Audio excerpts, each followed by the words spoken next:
Anyway, an artist named Julius von Bismarck writes on this CERN website. I recommend that you go there. If you just Google Art CERN, it will come up. He says, the root reason I am an artist is the same as it would be for being a scientist, finding what there is out there in the world and how I can contribute to our understanding of it.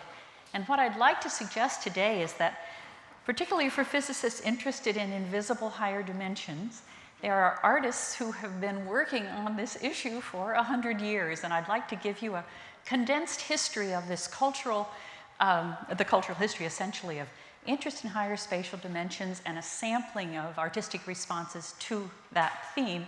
And the Thyssen-Bornemisza is a wonderful museum in which to be discussing this. With a slightly surprising beginning here. The bulk beings are closing the tesseract, Matthew McConaughey declares in the 2014 film Interstellar.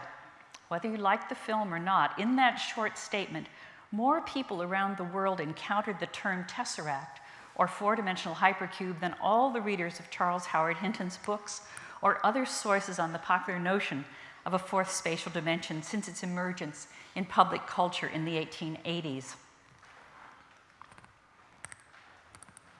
While the idea of a five-dimensional bulk is a subject of contemporary physics today, thanks to the work of Lisa Randall and others, it was over 100 years ago that the concept of a higher dimension of space and the tesseracts associated with it held sway. Yet, paralleling the work of physicists at this conference, there has been a very real renewal of cultural interest in invisible higher spatial dimensions in recent decades. For example, one of the most important American novelists today, Thomas Pynchon, made the spatial fourth dimension a central theme in his 2006 book, Against the Day. Set in the period of the 1890s through 1920, Pynchon's novel has stimulated much discussion of the fourth dimension in the realm of contemporary literature, while directing attention back to the heyday of fascination with this topic from the 1880s through the early 1920s. Oh, sorry. Today, I want to briefly introduce some of the artistic responses to the idea of invisible higher dimensions of space, which was central to the creative invention of many modern artists. We will focus specifically on the Cubist artists who were the first painters to engage the fourth dimension and who are represented by a number of paintings in the Thyssen-Bornemisza Museum. These include Picasso's Man with a Clarinet and Max Weber's Grand Central Station, which is in the special exhibition, along with the Czech painter František Kupka's monumental painting of 1912-1913, which is also in the exhibition. Paris will be our focus today, since both Picasso and Kupka were working there, and the American Max Weber first encountered Cubism in Paris as well. In a situation striking in its parallelism to developments in physics and astrophysics today, laypersons and artists alike were fascinated in the early years of the 20th century by new scientific discoveries that suggested the existence of an invisible meta-reality beyond the reach of human vision. In particular, Röntgen's discovery of the X-ray in 1895 demonstrated the inadequacy of the human eye, since it is limited to the narrow band of visible light in the much larger range of the electromagnetic spectrum. Likewise, J.J. Thomson's identification of the electron, the discovery of radioactivity by Becquerel, and the subsequent work in this area by the Curies, as well as Ernest Rutherford's exploration of the structure of the atom, all directed popular attention to phenomena invisible to the human eye. Artists whose focus had been on visible light and on objects composed of matter that seemed solid and stable in the past were now offered a new paradigm of reality to explore. And registering instruments in this period, just as today, offered glimpses into these new realms.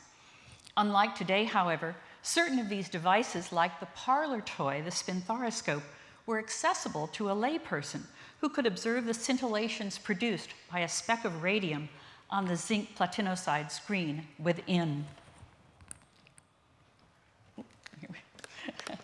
These scientific discoveries, especially the X-ray,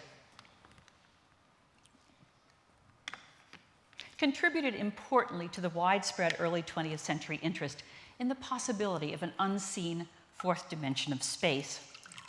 And while this image is on the screen, I will mention it later a little more in detail, but I just want to say this is a wonderful book that is an introduction of all the ways you might think about higher dimensional space in the year 1913. And it is available on the internet for download. If you simply Google Bragdon primer, it will come up. Rooted in the n-dimensional geometry that had emerged earlier in the 19th century, speculation about the possible existence of higher spatial dimensions had first been popularized in E.A. Abbott's 1884 book Flatland, A Romance of Many Dimensions by a Square. Beyond Abbott's tale, the primary contributor to the growing interest in the fourth dimension in the late 19th and early 20th centuries was the writings of the Englishman Charles Howard Hinton. Hinton's books, A New Era of Thought of 1888 and The Fourth Dimension of 1904, set forth a philosophy suggesting that the answers to the evils of positivism and materialism was for individuals to educate their space sense, as he said, to comprehend higher dimensional space. In the end, Hinton's idealist-oriented philosophy was far more influential than the complex system of multicolored cubes he developed for teaching visualization of the four-dimensional tesseract, and thus expanding one's space sense. Advocates of the fourth dimension regularly invoked Plato's allegory of the cave and argued that the visible world might be merely the shadow or section of a higher four-dimensional reality. A key document in this history is the remarkable 1913 book I showed you earlier, A Primer of Higher Space, The Fourth Dimension, by Rochester, New York architect Claude Bragdon. Bragdon's text, with its beautiful hand-drawn plates, provides a compendium of all the ways of conceptualizing the fourth dimension in this period. At the left, Bragdon presents the basic progression of dimensional forms up to the hypercube or tesseract, seen earlier and here in both isometric and perspective projection.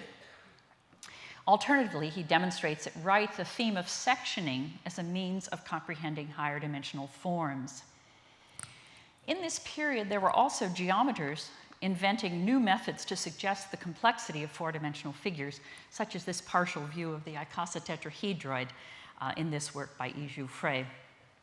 As we shall see, certain artists, beginning with the cubists, would attempt to evoke higher dimensions by creating similarly complex spaces in their paintings. As suggested earlier, the discovery of the X-ray in particular contributed to the continued popular interest in the possible existence of an invisible spatial fourth dimension. In the wake of the X-ray, who could deny the existence of higher dimensions simply because they could not be perceived by the human eye? In addition to freeing painters from their centuries-old focus on surface appearances in the visible world, the X-ray offered a radically new way of seeing, breaking down the barrier that the skin had always represented between outer and inner. That same transparency and fluidity are evident in Picasso's portrait of Kahnweiler, a shift the sitter himself, Picasso's dealer, Kahnweiler, described around 1915 as, quote, piercing the closed form or skin. Rather than replicating the look of X-ray photographs, however, Cubist painting employs the general model of penetrating vision as well as the characteristics of transparency and fluidity suggested by such images. The interpenetration of matter and space in Picasso's paintings would have been encouraged equally in this period by the popular fascination with radioactivity noted earlier.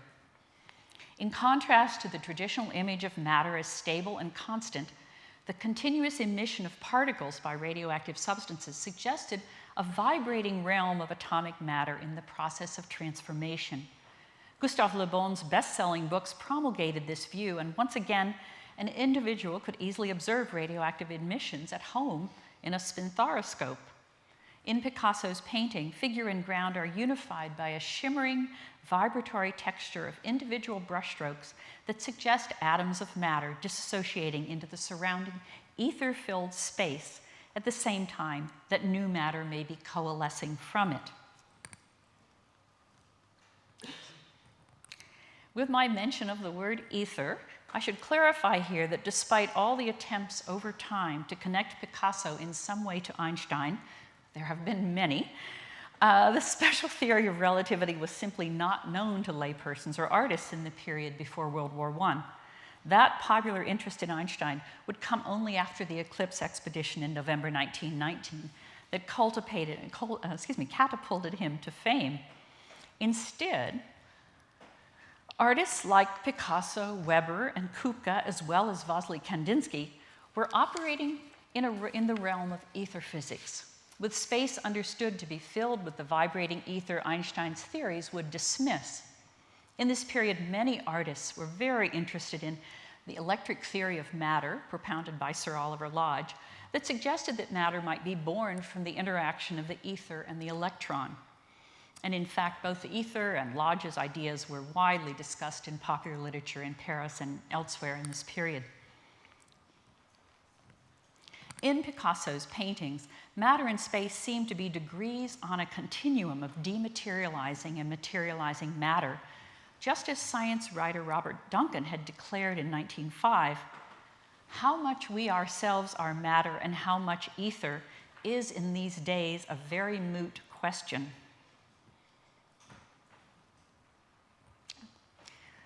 If science contributed importantly to the Cubist style, how is the fourth dimension manifested in Cubism?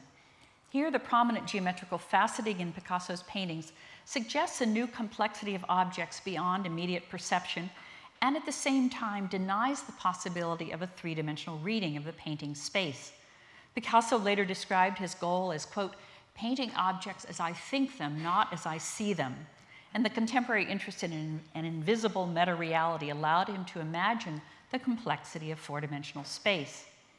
Obviously, three-dimensional one-point Renaissance perspective would be useless in approaching higher dimensions, and indeed Picasso here adopts the multiple viewpoints he had observed in the paintings of Paul Cézanne.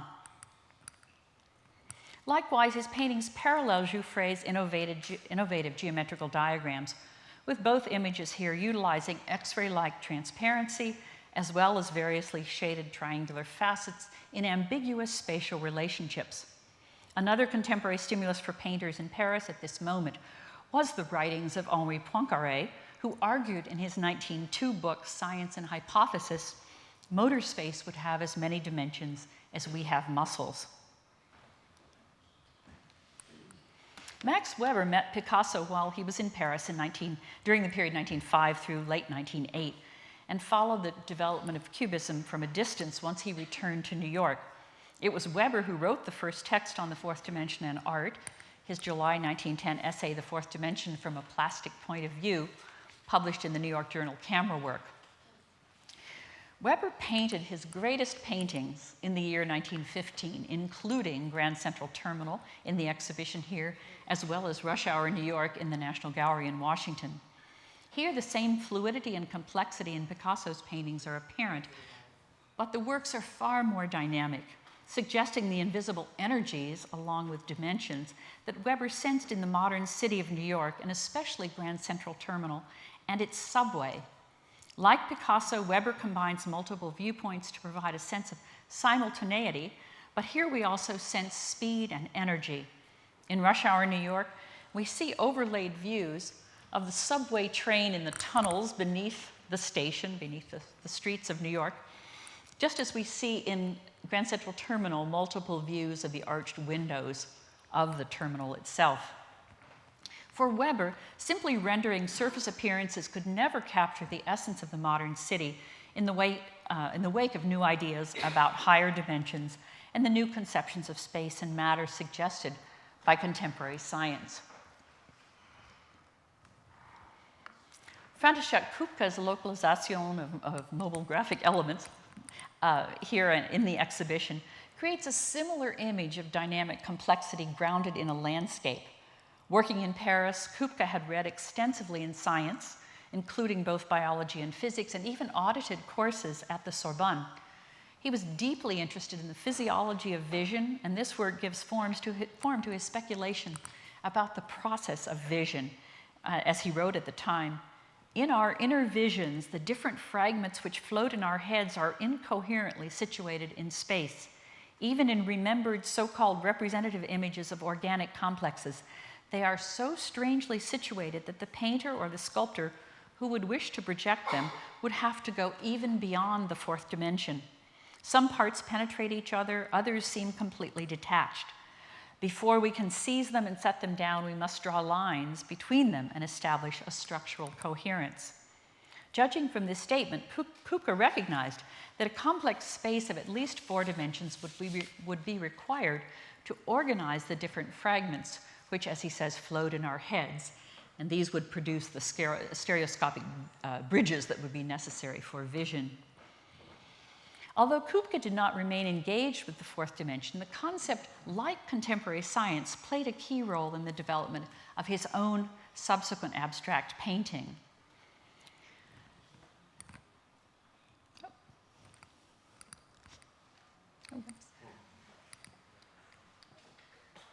Are we not? This was a problem the other day. Okay. Oh, we need, yes, we need some of those wave vibrations to be operating. Okay. And now I'm going to go more quickly, and I won't in detail explain some of the works I'm going to show you. I'll give you a little sense of them, but I'm trying to give you an overview and get us up to the present moment. So this was true, too, the importance of the fourth dimension in contemporary science for the Russian painter Kazimir Malevich, one of the great pioneers of abstract painting. And in fact, in the Thyssen-Bornemisza collection, there's a wonderful wall of Russian avant-garde painting, including a Malevich drawing, that come out very much of this moment. Malevich was another of the early 20th century artists for whom the fourth dimension was a crucial stimulus, as he demonstrated by giving his paintings the subtitle, many of his paintings, the subtitle Color Masses in the Fourth Dimension.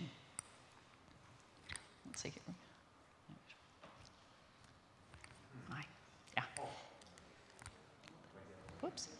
Oh, we're going, that was the back one. Oh, goodness. I need to keep moving forward here. Look deliberately. Am I in a dead zone as we were the other day? Not touching the light. Yeah? Yeah? No, I'm doing that.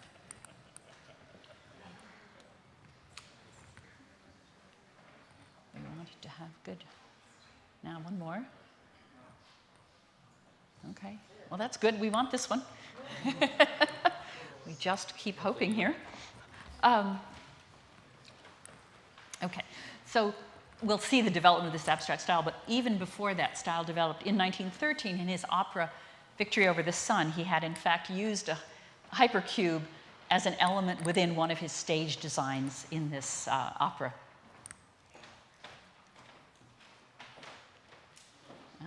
Goodness. There we go, okay.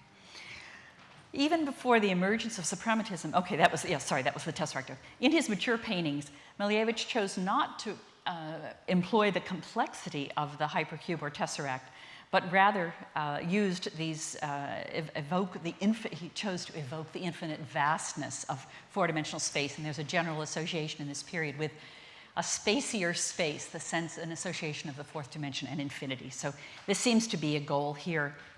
And here, whoops, here his planar.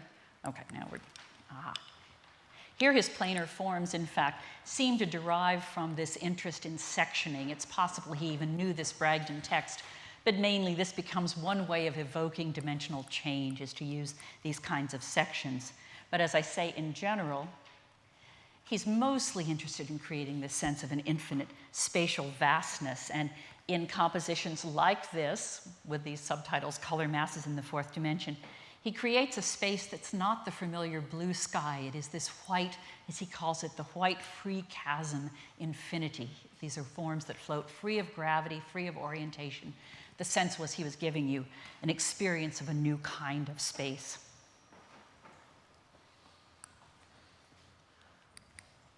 Okay, there we go. With the popularization of Einstein and relativity in late 1919, with its model of a four-dimensional space-time continuum, the fourth dimension's definition changed to that of time versus space, And that would gradually become the prominent understanding of the idea for the next decades, basically. So in a work also in the exhibition, Dutch artist Theo van Doesburg demonstrates this new interest in space-time in this work of 1924 called Construction in Space-Time. It's related to architectural designs he's making. And the idea is that were this a building, you would need to move around it to experience it in its fullness because of the difference in color. And certainly the most characteristic expression of the new space-time world of Einstein on the part of artists is kinetic art, the notion that now one introduces time into art making. But some artists from the early 20th century, as well as some younger artists, did continue to respond to the spatial fourth dimension. Most important of these was Marcel Duchamp, who was one of the early 20th century artists who actually studied four-dimensional geometry in order to create what he called the playful physics of this remarkable work known as the large glass. Very complex work. We are going to just look very briefly at it here.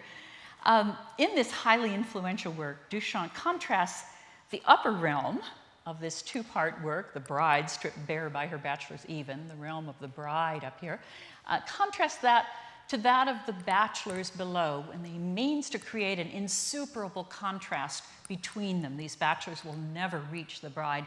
She is meant to be in a four-dimensional space versus their three-dimensional, perspectival, gravity-bound space below.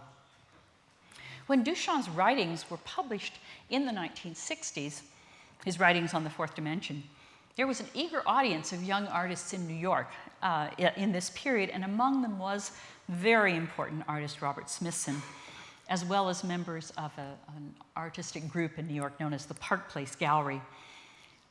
Smithson was very interested in the idea of mirror symmetry. You may well know his mirror works, mirror-related works. And that was a theme that had, in fact, loomed very large in early discussions of the fourth dimension, because the one perplexing problem was how, indeed, could you turn a right hand into a left hand, something into its three-dimensional mirror image. So there was a good deal of speculation about the necessity for a fourth dimension to be able to make that happen. So every time Smithson uses mirrors or puts a rock next to a mirror and creates its symmetrical opposite, it's coming out of that particular interest. Also, in this period, a contemporary of Smithson, Peter Forakis, found a copy of a later Claude Bragdon book, this book called The Frozen Fountain, which has a wonderful demonstration of the hypercube broken down into its 8 component cubes here seen in pairs, and makes this sculpture in 1968 with these component pairs of cubes of the hypercube. Oh, now we're working there. By this point, Salvador Dali had already incorporated the hypercube or tesseract into his 1954 painting Corpus Hypercubus. And it's interesting to think back to that moment in 1954. This painting hung in the Metropolitan Museum, and to realize how few people would have understood what a tesseract was. This idea had been eclipsed essentially by Einstein and time. Science fiction was an area, we're just about finished here. Science fiction was a key area in which the theme of the spatial fourth dimension stayed alive in the period of the dominance of the fourth dimension's definition as time. Indeed, both interstellar director Christopher Nolan and the author Thomas Pynchon undoubtedly encountered the spatial fourth dimension in the context of science fiction. In fact, it was Madeleine L'Engle's 1962 book called A Wrinkle in Time, in which Christopher Nolan first encountered the tesseract. Beyond literature, there were other important developments in this cultural recovery that occurred by the 1970s and 1980s, specifically the emergence of computer graphics and the development of the field of string theory and physics, of course. By the early 1980s, popular coverage of the work of Thomas Banchoff at Brown University introduced the general public to the long-forgotten idea of a spatial fourth dimension. You could get a sense of this, how unusual this was. We're hearing a lot about the spatial fourth dimension. This was a desert, in fact, and some of these articles were very new in terms of directing attention in this way. And of course, subsequently, there would be a great deal of publicity about higher dimensional universes in relation to string theory. By this time, both painter Tony Robin and digital architect Marcus Novak were deeply engaged with four-dimensional geometry. Robin, who has worked closely with a number of mathematicians and physicists over the years, responded directly to Thomas Banchoff's images of the rotating hypercube in his paintings, which we see here like this, which actually incorporate pairs of sections of the hypercube, two cube pairs in different positions, in a 28-foot painting with wire rods extending from the surface, so that as one moves across the surface of this painting, one has these actual shadows mutating and creating something of the effect of the remarkable planar rotations that Banchoff was able to capture in those pioneering computer graphics films. In the past, Markus Novak has used computer algorithms to generate interactive multidimensional cyberspaces filled with what he terms floating liquid architecture, this term he uses. The images here are examples of his more recent trans architecture or hypersurface architecture, in which four-dimensional geometry serves as a design tool to warp objects and create new unprecedented forms and spaces that can serve as models for actual architecture.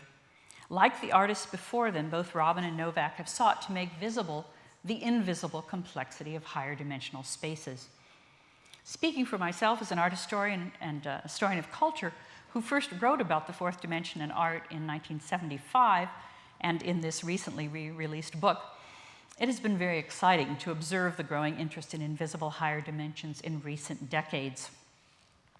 And once again, as 100 years ago, registering instruments, now far more powerful and sophisticated, are at the center of the quest at CERN and elsewhere to discover the secrets of invisible nature.